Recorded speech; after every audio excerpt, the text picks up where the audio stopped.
श्री स्वामी समर्थ मंडळी, तुमचा पूर्ण दिवस, तुमचे पूर्ण आयुष्य सुखाचे, समाधानाचे आणि आनंदाचे हो, हीच ईश्वरचरणी प्रार्थना.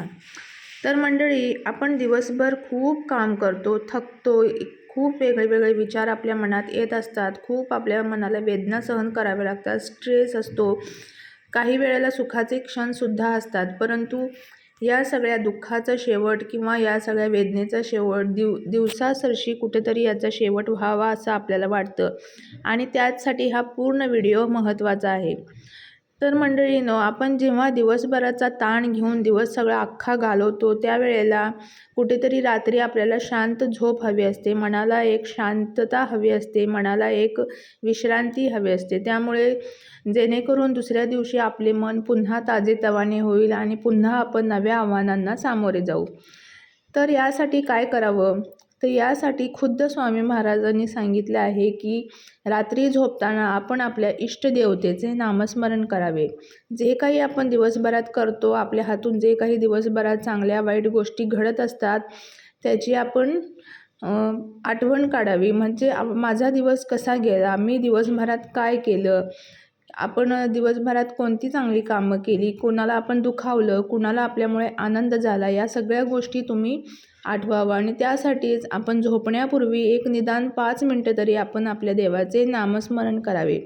कोणताही देव असू दे, तुमची इष्टदेवता असू देत, स्वामी महाराज असू देत, दत्तप्रभू असू देत, राम असू देत किंवा इतर कोणतेही देव असू देत, तुम्ही त्यांना मनापासून एक 5 मिनटं तरी त्यांचे नामस्मरण करा. जेणेकरून तुमच्या पूर्ण दिवसाचा थकवा निघून जाईल आणि पूर्ण दिवसाला जो मनाला मळब आलेलं असते ते दूर होईल आणि पूर्ण शक्तीनुशी आणि पूर्ण उत्साहाने परत आपण दुसऱ्या दिवसाला सामोरे जाण्यासाठी तयार होऊ.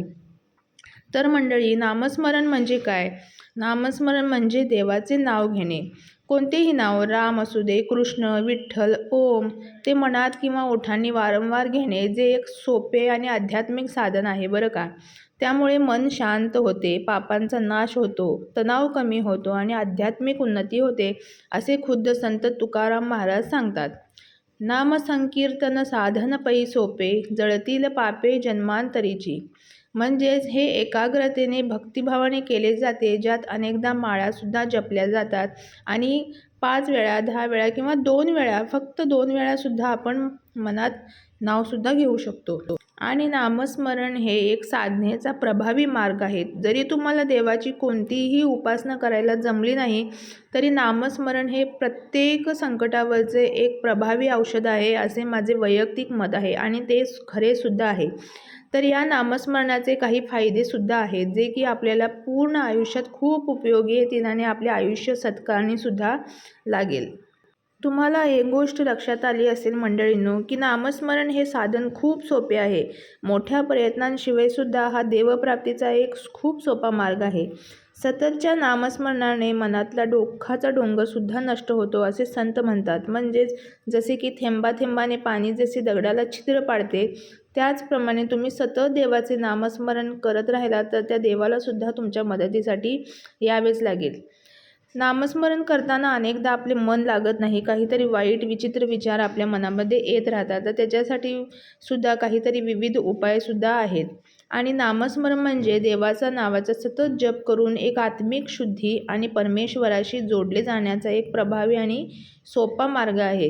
कोणत्याही पूजेचा, कोणत्याही उपासनेचा अवडंबर न करता फक्त तुम्ही खऱ्या अंतःकरणाने, शुद्ध अंतःकरणाने देवाचे नाव घेणे, तोच प्रभावी उपाय आहे, जो कधी तुम्हाला देवाच्या अगदी जवळ घेऊन जाईल आणि तुमची भक्ती खरी साध्य होईल.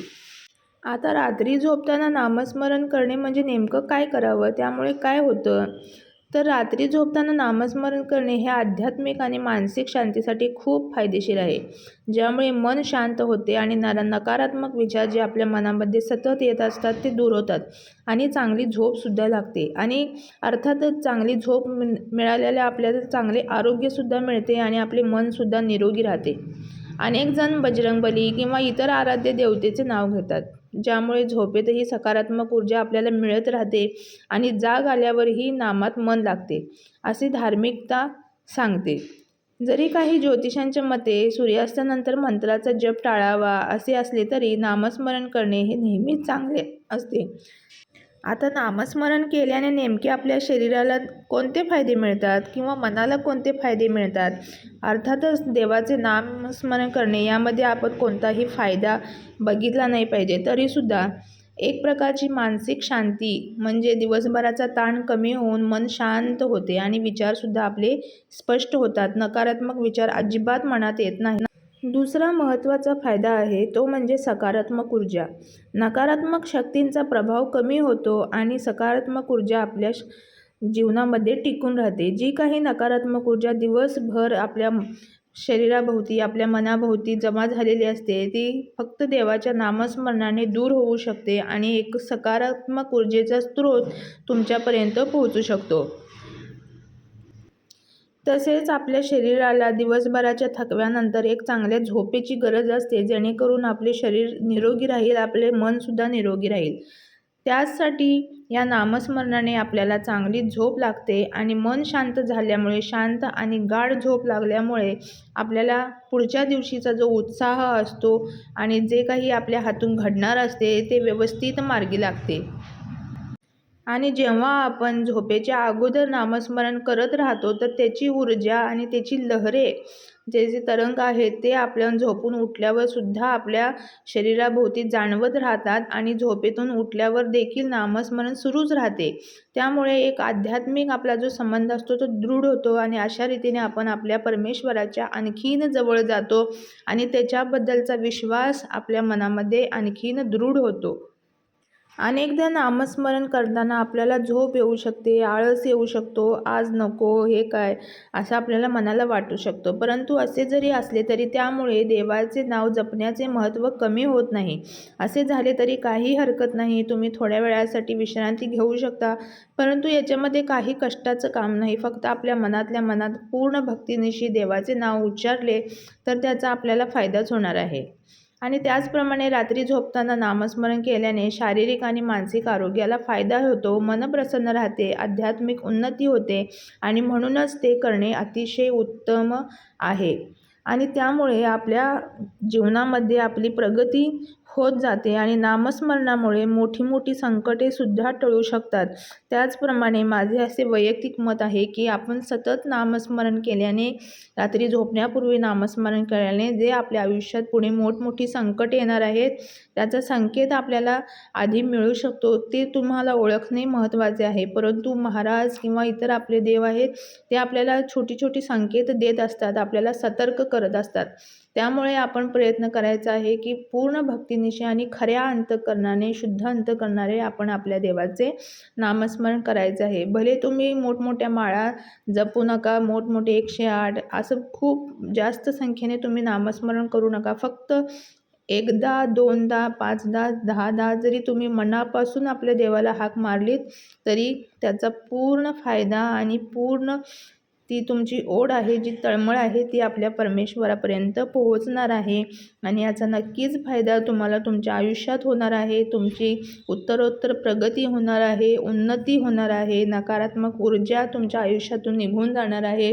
फक्त सकारात्मकतेने तुमचं आयुष्य भरून जाणार आहे. प्रत्येक दुःखावर तुम्हाला मार्ग सापडत जाईल, संकटातून तुम्ही तारून जाल. त्याचप्रमाणे तुमचे मन, शरीर सगळं निरोगी राहील. तुम्हाला सदृढ शरीर आणि निरोगी आरोग्यसुद्धा लागेल. त्यामुळे तुम्हीसुद्धा स्मरणाचा योग्य मार्ग अवलंबवा आणि दिवसभरात जरी नाही जमले तरी झोपताना अंथरुणात एक निदान 2 मिनटं, 5 मिनटं तरी तुम्ही आपल्या देवाला मनापासून नामस्मरण करा आणि नक्कीच याचे सकारात्मक बदल तुमच्या आयुष्यात घडून येतील. खूप मोठा चमत्कार तुम्हाला पाहायला मिळेल. चला तर मग आजची ही माहिती तुम्हाला महत्त्वपूर्ण वाटली असल्यास नक्कीच या व्हिडिओला लाईक, शेअर आणि सबस्क्राईब करा आणि हा व्हिडिओ खूप साऱ्या लोकांपर्यंत पोहोचू द्या, जेणेकरून त्यांनासुद्धा नामस्मरणाचा उपयोग होईल, त्यांच्यासुद्धा आयुष्यात सकारात्मक बदल घडून येतील. बाकी स्वामी महाराजांच्या कृपेने तुमचे आयुष्य खूप सुखाचे आणि समाधानाचे हो. चला भेटूया अशाच एका पुढच्या नवीन व्हिडिओमध्ये. तोपर्यंत नमस्कार आणि श्री स्वामी समर्थ.